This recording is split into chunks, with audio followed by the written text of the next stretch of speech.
दमिश्क। एक पल के लिए आपको ऐसा लगेगा जैसे आप एंडालुसिया में हैं।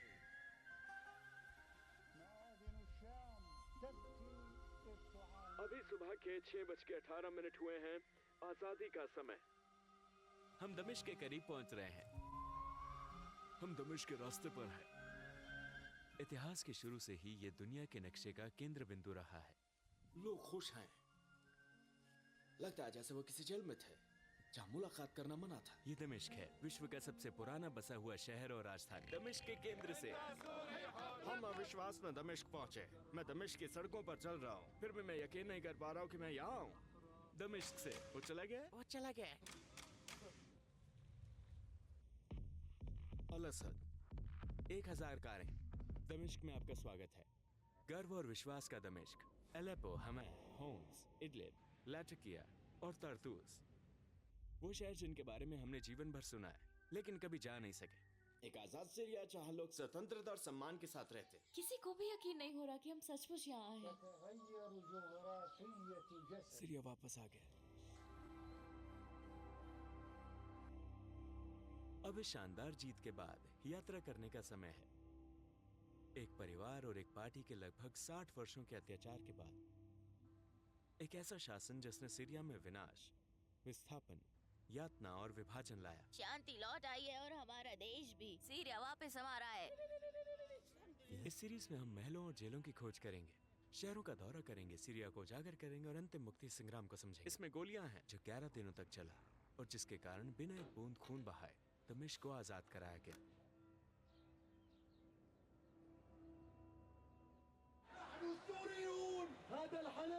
सीरिया आजाद है। एक महल के अंदर एक विशेष इंटरव्यू में हम इस युद्ध के नेता और कमांडर अहमद अल शरा से मिलेंगे। क्या आप जानते हैं कि किसी को जबरन घर से निकालने पर क्या सजा होती है? हाँ, हम मिलकर इस देश का पुनर्निर्माण करेंगे।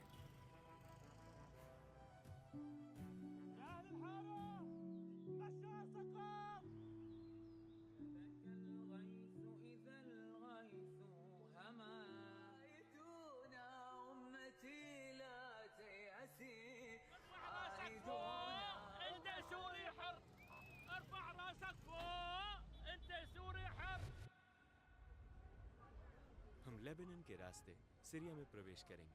हमने पैसे को सीरियाई लीरा में बदल लिया। हमने $200 एक्सचेंज किए। हम अब सीरियाई बॉर्डर पर हैं। ये देखो, उम्मीद है कि नए सीरिया में करेंसी में सुधार होगा। अब हम सीरिया जा रहे हैं। सीरियाई लीरा दुनिया की सबसे कमजोर मुद्राओं में से एक है, लेकिन धीरे धीरे ये सुधर जाएगी। अब हम सीरिया में प्रवेश कर चुके हैं। ये एक चेक पॉइंट है। ये सीरिया का पहला चेक पॉइंट है। ये खाली है। ये नष्ट हो गया। पिछले सरकार के सभी वफादार यहाँ से भाग गए हैं।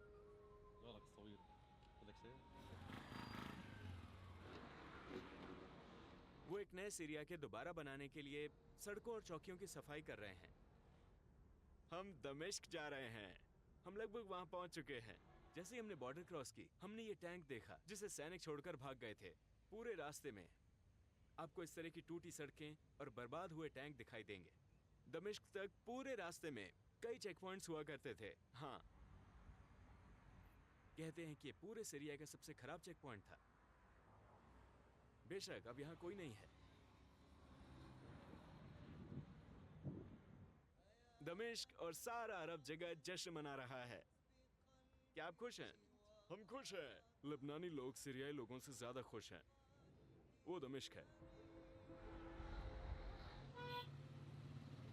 उमय्याद की राजधानी, स्वतंत्रता की राजधानी की चाहत रखने वाले सभी लोगों के लिए सीरिया ने जीत हासिल कर ली है। वापसी पर स्वागत है।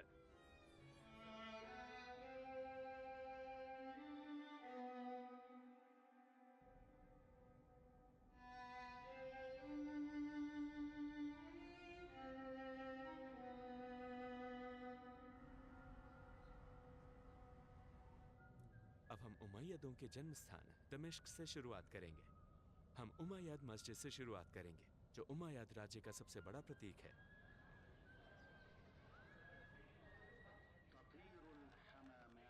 ये इस्लामी दुनिया में ज्ञान, संस्कृति और शिक्षा का केंद्र था। इसका निर्माण 715 ईस्वी में हुआ था।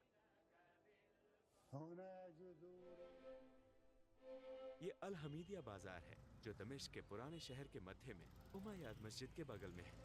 ऊपर से देखने पर ये ऐसा दिखता है। बाजार जमीन के ऊपर सुरंग जैसी संरचना के अंदर है। सीरिया का सूर्योदय हो गया है। इसका निर्माण 1780 में हुआ था।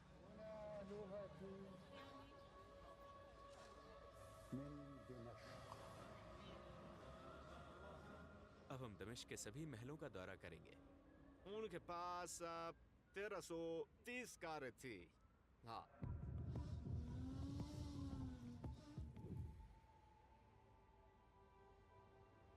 हम देश के सबसे महत्वपूर्ण महल से शुरुआत करेंगे, the peoples palace, Rashtrapati Bhavan. ये दमिश्क में एक पहाड़ की चोटी पर स्थित है, जहां से शहर का नजारा दिखता है। इस बगीचे को देखो। एक पल के लिए आपको ऐसा लगेगा जैसे आप एंडलूसिया में हैं। हमारे आसपास हर जगह संतरे के पेड़ हैं। ये दमिश्क है। क्या आपने हाल ही में दमिश्क का दौरा करने वाले प्रतिनिधि मंडलों को देखा है? वो इस महल में आए थे। इसे पीपल्स पैलेस कहा जाता है। बाहर से देखो ये कैसा दिखता है। अंदरूनी भाग पर भी नजरें डालें। इसका निर्माण जापानियों ने किया था। उसकी जय हो जो हालातों को बदलता है। महज 1 महीने पहले निष्कासित राष्ट्रपति बशर अल असद इन्हीं दरवाजों से प्रवेश करते थे। वो यहां बैठते थे।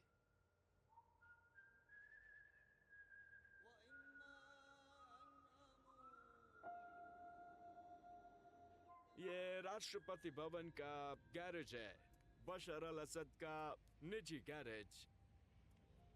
ये उनके भाई माहिर का गैरेज है। बशर का गैरेज वही है, साथ ही उनकी बहन का भी। ये मूलतः परिवार का गैरेज है। इसमें अकेले उनकी 1330 कारें हैं। हाँ, ये कारें सरकारी उपयोग के लिए नहीं है। कुछ लोग कह सकते हैं कि ये राष्ट्रपति के काफिले में इस्तेमाल होने वाले वाहन है, लेकिन नहीं। यहाँ आप जो कारें देख रहे हैं उनका इस्तेमाल आधिकारिक काफिले या आधिकारिक मेहमानों के लिए नहीं किया जाता था। यहाँ 100 साल से अधिक पुरानी कारें हैं, जिनमें 110 साल पुरानी रोल्स रॉयस जैसी प्रारंभिक संस्करण की गाड़ियाँ, साथ ही जैगुआर, बुगाटी, फरारी और कैमरी भी शामिल है। ये राष्ट्रपति की या काफिले के लिए बनी कारें नहीं है, वो उनके निजी इस्तेमाल और दिखावे के लिए है। देखिए इस कार को किस तरह से कस्टमाइज किया गया है। इस पर सोना जड़ा गया है। उन्होंने इसे कैसे प्राप्त किया? जनता के पैसे से, और उन्हें खाली हाथ रखकर। मैं ब्रिगेडियर जनरल फदियो, सीरिया में जनरल ट्रैफिक पुलिस एडमिनिस्ट्रेशन का डायरेक्टर। मैं फिलहाल एक निष्कासित और फरार राष्ट्रपति की कार में हूँ। इसका डिजाइन दमिश्क स्टाइल में बनाया गया है। ये भी उनकी कारों में से एक है, जो विशेष रूप से उनके लिए डिजाइन की गई थी। हाँ, मुझे लगता है कि ये दुनिया में अपनी तरह की एकमात्र है जो सोने से जड़ी हुई है। ये एक आधुनिक क्लासिक कार है जिसे BCC विंटेज कहा जाता है, जो लग्जरी वाहनों में विशेषज्ञता रखने वाली एक रूसी कंपनी द्वारा निर्मित है। ये बुलेट प्रूफ है।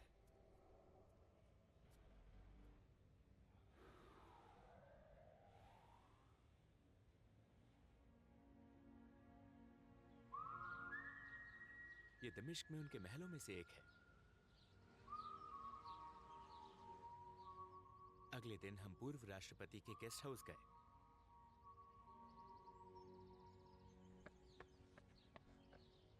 आप यहां से दमिश्क का पूरा व्यू देख सकते हैं।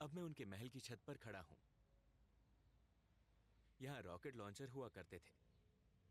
आम लोगों को कसीउन पर्वत पर चढ़ने की भी इजाजत नहीं थी। हम बशर अल असद के महल की छत पर हैं। इसकी कल्पना किसने की होगी?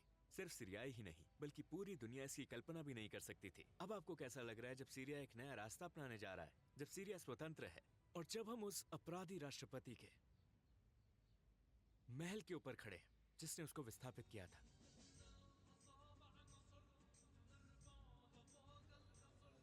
दमिश्क से ये सैन्य बैरकें थी। ये सब कुछ उनका था, जिसमें पूरा कसीउन पर्वत भी शामिल था। हमें वहां जाने की इजाजत नहीं थी, लेकिन अब हम जा सकते हैं।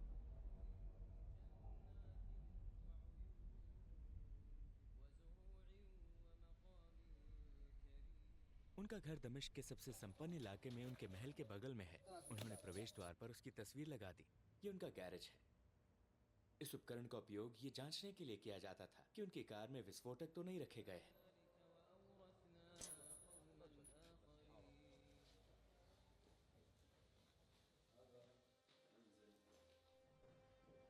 अब हम उनके घर के अंदर हैं।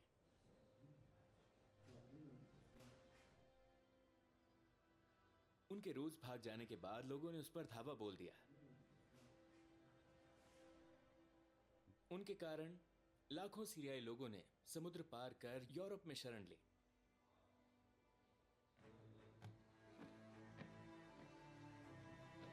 ये दूसरी मंजिल है और अभी तीसरी और चौथी बाकी है।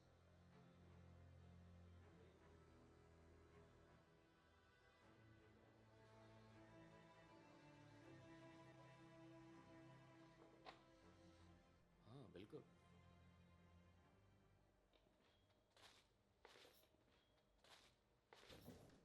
घर के नीचे सुरंगें हैं। ये दरवाजा दूसरी तरफ जाता है। हम थोड़ी देर में वहां जाएंगे। ये भगोड़े राष्ट्रपति बशर का घर है और ये उनके पिता का घर है। ये उनके पिता की चीजें हैं। क्या ये उनकी तस्वीर है? हाँ, ये हाफिज अल असद का घर है।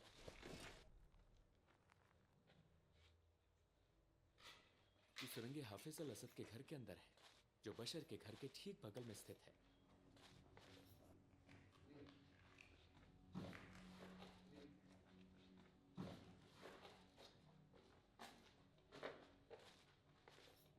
अब हम सुरंग के अंदर हैं। क्या यहाँ ये साइन लगे थे? यहाँ सुरंग के रास्तों के लिए अंडरग्राउंड साइंस लगे हुए हैं।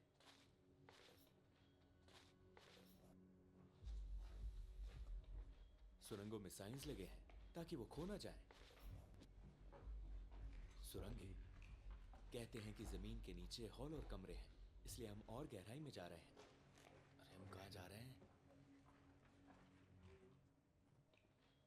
ये जगह वाकई डरावनी है। ये जमीन के अंदर बहुत गहराई में है। घर से बाहर निकलने का रास्ता आप सचमुच यहाँ खो सकते हैं। ये एक भूल भुलैया की तरह है। जमीन के नीचे एक पूरा शहर। ये एक स्टोर रूम था। ये सुरंग का ब्लूप्रिंट है।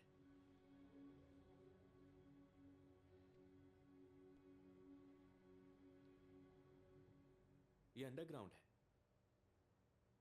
आप यहां सो सकते हैं। यहां एक और बेडरूम है। ये पावर सप्लाई है, एयर कंडीशनिंग यूनिट। वो इन सभी मशीनों को यहां तक कैसे लाया होगा? दरवाजा नंबर 8, ताकि आप खो ना जाए।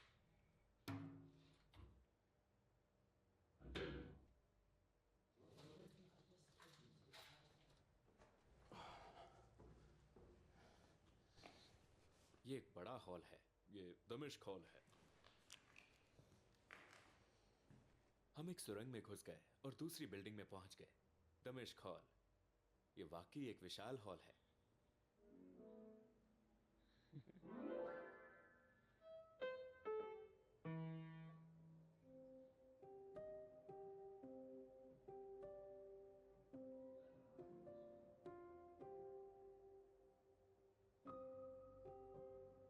हम सुरंग से निकलकर इस बिल्डिंग में आ गए। देखो, यहाँ एक दरवाजा है। जाहिर है ये पूरी सड़क बंद कर दी गई थी। ये दिखाई देने वाली चोट है। मुझे और भी चोटें हैं। ये एक अद्भुत एहसास है। भगवान का शुक्र है। ये बगीचा है और ये गेट है। हाँ, अलविदा। उन मकान मालिकों को यहाँ रहने से मना किया गया था। अब हम दमिश्क से बाहर जा रहे हैं। हम शहरों में अन्य महलों का भी दौरा करेंगे, जैसे कि अलेप्पो में ये महल। ये अलेप्पो में उनका महल है, जहां वो शहर आने पर रुकते थे।